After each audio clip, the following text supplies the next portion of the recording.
Hey guys, it's been a while since you've seen my face. Things have been pretty busy with life in general, with COVID and whatnot. Just a little bit of news to share with you all. My wife is expecting, so we're having a baby boy coming in the spring. So it's been pretty crazy, like getting the room ready and stuff. But I want to get back into doing these videos, and I kind of want to do some shorter like tutorials. I get a lot of people messaging me on Instagram about like how I do my edits, and particularly with my night photography, because that's something that I like. Probably my most favorite like genre of photography is doing the Milky Way and things like that. So I've done some kind of small quick tutorials on Instagram, but I wanted to move them over to YouTube. I'm trying to kind of actually step away from Instagram a little bit. I won't get too far into it, but with kind of the changes that they're doing to the platform in regards to privacy is kind of a bit crazy. So I'm actually moving a little bit away from Instagram and branching out more, and going to be focusing a lot more on YouTube and definitely a lot more on Twitter. So if you want to check me out on Twitter, my handle is the same at JohnnyHill_UK. The nice thing about Twitter is that I've definitely noticed, I've only been on there for a couple of months, but the community is amazing. There's been a huge influx of photographers and creators coming to the platform, mainly because the growth is very organic, and also there's no crop in posting photos. You can post up to 4 in one tweet, and you can do any crop you want. You can do landscape, you can do the 2x3, and they're a lot more high res as well, which is just so refreshing. So check me out on there. I'll be posting a lot more frequently on there. But let's get right on into this video. So what this one's going to be about is night photography, and kind of a couple of things really. So how I one specific technique that I like to use for Milky Way photos. So generally what you would go, when you're going out to take a Milky Way photo, you would set your camera up on a tripod and you'd use a long exposure to, expose for the sky.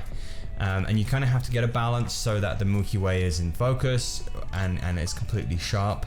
But the biggest problem with that is that the foreground will most of the time, one, be out of focus, and two, be really dark, because you want to let in a lot of light into your photograph. So you want to have a very wide aperture. And obviously you're focusing on the stars, which are millions of miles away. You're essentially focused to infinity. Your foreground is going to be blurry. And what I found really adds kind of a dynamic element to my Milky Way photos is when I have a very complementary foreground. So we're going to get into the computer now, and we're going to be using this photograph here. So this is a photo that I took in Goblin Valley State Park. And what we're going to do is we're going to do a Milky Way composite. So some people view it as a kind of cheating, but we create in our own ways. We have a visual idea of what we want to create and what we want the person to see and to feel, and it's just another way of creating. So we're going to take this image and we're going to use a Milky Way shot just of the plain Milky Way that I took the same night at the same location just a few hours later, and we're going to have it look something like this. So the two techniques that I want to share today, the first one is how to create a composite, which means combining the foreground of one photograph and then the sky of another photograph. And then the other technique is what's called star reduction, which effectively reduces the amount of stars that you have in your Milky Way photo, and creates a stronger emphasis surrounding that core element of the Milky Way. So the reason why I like to do a Milky Way composite is because it can preserve the details in the foreground. You're taking a completely separate image, and you can have completely separate settings, obviously. So for this example, this photograph that we'll see in just a minute, it was a 10-second exposure at f13 and at ISO 100. So I have it at 100, so the detail is incredible, and I'm not pushing that sensor to its limits. I have it at f13, so the majority of the foreground is completely in focus, and then obviously the duration of the photo was because it was taken at blue hour. Now there is a fine line between a good composite and a terrible composite, and it's definitely something that I'm continually learning to do. It's, you know, it changes and it develops as your own editing style develops, but there are some key kind of things to look out for when you're composing a sky into an image. And one thing that I like to do to keep it as real as possible is to take the two photos I'm composing, to take them at the same location and roughly, you know, the same day or something like that, so that it's not, you know, I haven't taken like a sky in like Hawaii and then putting it in a foreground in Utah, you know, because we get different sunsets and things like that. But in terms of like a Milky Way photo, it doesn't really matter. The Milky Way is kind of the same in the northern hemisphere. So let's get right on into it.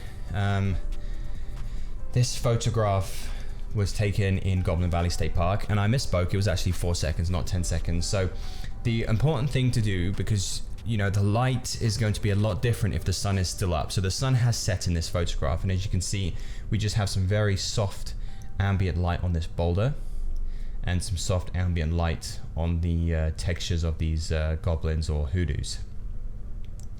So we'll use this photo, and I've done some edits just to make it feel a little bit more like a nighttime shot so that it can blend very easily with that Milky Way that we're going to compose into the sky. Right mouse click, edit in Adobe Photoshop, and then it will bring it into Photoshop. And what I used to do, I would select the sky. What I would used to do was click the masking button and then paint out the sky. And it was kind of tedious because you'd have to take a brush, you know, and get real close to the horizon line where it breaks. But what Photoshop has done recently has implemented this new method up in Edit and Sky Replacement. Now it will do all the masking itself. It reads the image, it kind of guesses where the sky is, and then it masks it. So we just have a preview right now, and you can select. So these are all these are a compilation of my skies, and then these are all preset skies that Photoshop has. So if I'm ever doing a sky replacement, whether it's Milky Way or sunrise or sunset or something, or if I just want to replace an overcast sky with just something that has a little bit more character to it, I will always use my own photos. Just one other thing that I like to do to kind of keep it as real as possible. So we have these sliders here where you can kind of have some control over how it's blending the sky and the horizon. Okay, so fade edge we're going to want to drop down because it's as you can see, it's retaining too much of the blue sky. So if we bring it down to to pretty much 0, that looks really nice. Now the shift edge is where it kind of changes where it's blending. As you can see, if we move further up, it's slowly kind of erasing some of these rocks. So, you know, this is where, as I was saying, there's that fine line between a good and a bad composite. You don't want it to look too obvious. So just for this purpose of this video, I'm not going to spend too much time blending in on the horizon, but I definitely recommend you do spend as much time as you can focusing on that, because that is where it really seals the deal on this being a good composite image. So as you can see here, we've got a little bit of the background Milky Way photo is kind of creeping in. So we're just going to drag it down so that's completely hidden from our photo. There we go. And then once you're happy with it, you can click OK, and then Photoshop will compile the masking, and you can see it down here. If you wanted to kind of do some more fine tuning with the brush, you can do that, but just for this video's sake, let's say we're happy with how this has turned out. We just right mouse click and then flatten image, and that's the masking, that's the composing done. So we have 2 more steps left to do. The first one is we're going to do this star reduction method, and then the second one we'll take it back into Lightroom and then we'll edit it and have our final photo. So what we do now, this is the star reduction method. So essentially, just a little background on this Milky Way image. I don't use a tracker. I just find that it's just too much hassle to, you know, set up and polar align and whatnot. It's just an extra piece of gear and batteries that I have to bring with me. So this is a single Milky Way image, and what the star reduction method will do, you know, obviously there are billions of stars in the sky. It will subtly remove some of these stars from the image and keep the emphasis on the Milky Way. So you'll see as we go along. So what you need to do is just hit select at the top, go to color range. Actually, before we do this, I'm going to duplicate this layer so that we can see a before and after. So we'll go to select, color range, and at the top we want to go to highlights. Now fuzziness is where we have control over how much is going to be selected, like the range of what is going to be removed. So ideally you want it between like 80 and 90%. If we push it too far, obviously anything white is what's going to be selected, and we don't want any of the foreground selected. And we don't want too much of the Milky Way area and the night sky selected. So I found from my personal experience and the settings that I use and the way that my raw Milky Way images come out, that somewhere between 80 and 90% is the sweet spot. So we'll hit OK, and all it's done is just made a selection. So we see the marching ants. Next you need to go to select again and then go to modify and expand. And you just want to expand this by 2 pixels. So that creates just a greater area of the selection. And then the final part is we go to modify and then feather, and that just kind of fine tunes the selection a little bit. And we want the feather radius to be half of what our expanded radius was. So we did a 2 pixel expanded radius, so our feather radius will be 1 pixel, and then we hit OK. Now Photoshop hasn't done anything to the image yet, it's just made a selection. Where the changes come in is when we go to filter, other, and then minimum. Now we want to make sure preserve is selected to roundness, not squareness. And depending on what type of camera you use, this is where the pixel radius comes in. So I used a EOS R, so it was a 30 megapixel sensor, and I found that between like 0.7 and 0.9 pixels is the perfect radius for this sensor that I use. So what this essentially does is it has the selection, and it does a very soft kind of clone stamp. That's the best way that I can describe it, of those stars. So it doesn't fully remove them, but if we push this radius up further, as you can see, it kind of gets these blotchy dots, and that's not what we want. We want it to be as subtle as possible. So I found between like 0.7 and 9 to be a good place to have it. So we hit OK, and then there we go, deselect, and it essentially makes it look like it is a tracked Milky Way photo. Excuse me. If we zoom in, we can see that, you know, it's softened all of these stars, and it's really when you zoom out, that's where you just see that emphasis around the Milky Way. So if we do a little comparison, there's our before and there's our after. It's just really enhanced the core and the nebulas. Like I don't know what this one is here, but the Dark Horse Nebula is a lot more punchy. And it's been a real refreshing kind of method to use on my Milky Way photos. So that is the star reduction technique, and now we'll just take it back into Lightroom. We'll just save this image, and that is edit 3. So we'll wait for it to load into Lightroom, and then I use just a preset that I've made myself. But obviously presets are kind of, you know, they're tied to what image you make them on, so I'm just going to reset my temperature and my exposure and things like that. So my Milky Way editing has changed over the years. I used to go for very punchy and contrasty and saturated images, but the more time I spend under the night sky, the more I realize, hold on, there is actually not that much color in here. Right? Like the sky is not blue at night.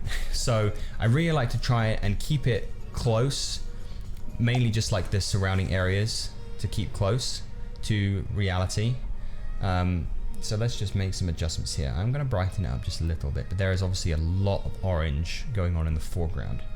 So I'm going to bring some of that down just a little bit. But I do feel that is a bit too bright. So I'm actually going to bring the exposure back down, but the highlights I'll bring up just a little bit, and then maybe the shadows just ever so slightly, and then just a small bit of contrast. Now just to add a little bit more emphasis to the Milky Way core and these nebulas, I'm going to take the brush and put the contrast up just a little bit, and then the clarity up just a little bit, and the sharpness up just a little bit. And I'll have my flow at about 50%. And let's zoom in just a bit. And what I like to do is just brush around these kind of nebula areas where all that dark matter is, just to really make them stand out a little bit more, and especially focusing on the Dark Horse Nebula. And then this one, I've really got to learn what the name of these kind of finger areas are, because it's really cool, and it's definitely one of my favorite elements of this part of the night sky. So I just brush around here just to kind of make it a little bit stronger. And one other thing that I like to do, let's create a new brush, and we'll bring the dehaze down and the exposure up just a bit. And I like to emphasize the planets if they're in the frame, and then some of the bright stars. So we'll just emphasize that. I think that's probably Saturn, I'm not sure. Saturn, Venus, or Jupiter, it's one of those ones. This one's probably Mars. I forget what time of year I took this in. I think it was April, so that's probably Mars visible. Could be wrong. And then I just like to, you know, highlight these just a little bit, just to kind of make them stand out. Just any of the bright ones. Adds a little bit more effect to the photo. And then one final thing for the foreground, I'm pretty happy with that sky. I could probably spend a bit more time. There's a bit of purple going on here, and bring that down, but just for the sake of this video, one final thing I'd like to do is bring out the highlights in the foreground and really just add a little bit more of a dynamic kind of feel to it. So we'll bring actually dehaze down again, but not exposure this time, just highlights. And I use the dehaze a lot because it's kind of like a softer version of doing the exposure. And we'll just brush around this boulder, and then just some brushes on these hoodoos. Just kind of add some depth to the image, and that's something that I've been focusing on a lot lately. Like Lightroom is just, there's so much you can do once you fully understand how it works, and particularly with the brushing element.